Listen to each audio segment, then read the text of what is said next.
Prologue. The room was dim, lit only by the flickering glow of a single desk lamp. Shadows crawled across the walls, staring at a large map on the wall, pins and strings tracing connections. Fashion institutions, political figures, police contacts, photographs. Photos of a young woman with rosy blonde hair and defiant eyes, an elegant woman frozen in a faded pageant photo, a dark-haired boy in poise, and a man whose face was half hidden in shadow. The man in the chair leaned forward, his breath slow and deliberate. He studied the wall like a priest might study scripture, with obsession, reverence, and purpose. His fingers tapped rhythmically against the armrest, matching the pulse of something much older than guilt, a plan long in the making. "It's been 15 years," he whispered to the wall, lips curling into a smile that never touched his eyes. "Time to bring the family back together."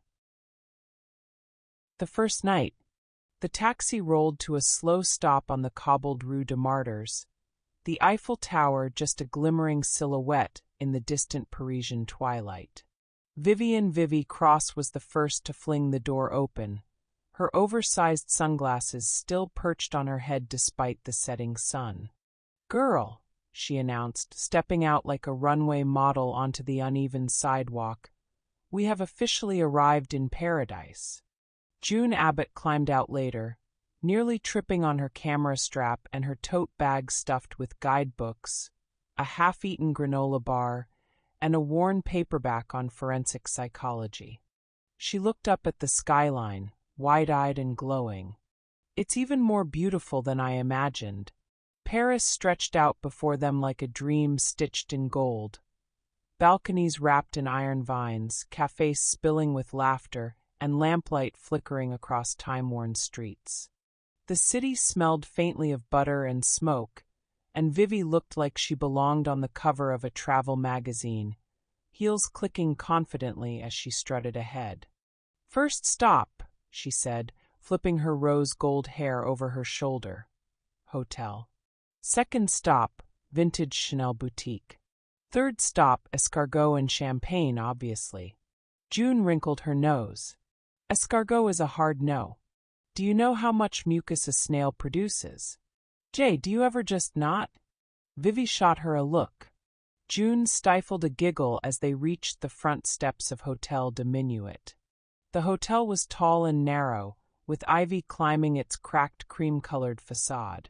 A wrought iron sign above the entrance creaked in the breeze. Hotel de Minuit, EST 1894. It looked elegant in a faded, ghost story kind of way, like a place that had secrets pressed between its wallpaper. Inside, the lobby was dim and smelled of polished wood and antique perfume. A grandfather clock ticked solemnly in the corner.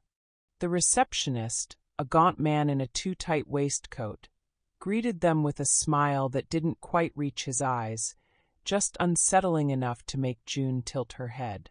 He wore gloves, even though it wasn't cold inside. "Bonsoir, mademoiselles," he said. "One room. 3 nights." "Under Miss Cross?" he asked, glancing up at Vivi, who was already posing next to the antique key rack.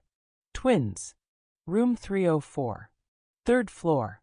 Elevator is temperamental, I'm afraid." At the same time, June was too noticing things. The chandelier that flickered just slightly above the lobby desk, the large oil painting of a dark forest with no visible signature, and most of all, the 2 flustered women near the fireplace lounge, one of them furiously dragging her suitcase. "Strange noises at this place. We're leaving. Forget the deposit." The receptionist overheard but didn't flinch. "Madam, the hotel offers earplugs upon request." The couple disappeared into the night without another word. The receptionist cleared his throat as he handed over a heavy brass key. "Just some confused travelers. Happens often. The building is old, you understand." June leaned toward her friend. "Haunted." "I love it," Vivi grinned. "So spooky. I feel like we're in a movie called Midnight at Minuit." Vivi turned to June with a teasing smile. Better watch out, Detective Abbott. Looks like we've checked into a haunted hotel. June clutched her notebook a little tighter, her heart quietly thudding with excitement. Or maybe something mystery my guts is telling me. The elevator groaned as it arrived, the doors rattling open like a yawn. "Welcome to Paris," June whispered to herself as they stepped inside. "Let the Haute Pursuit begin."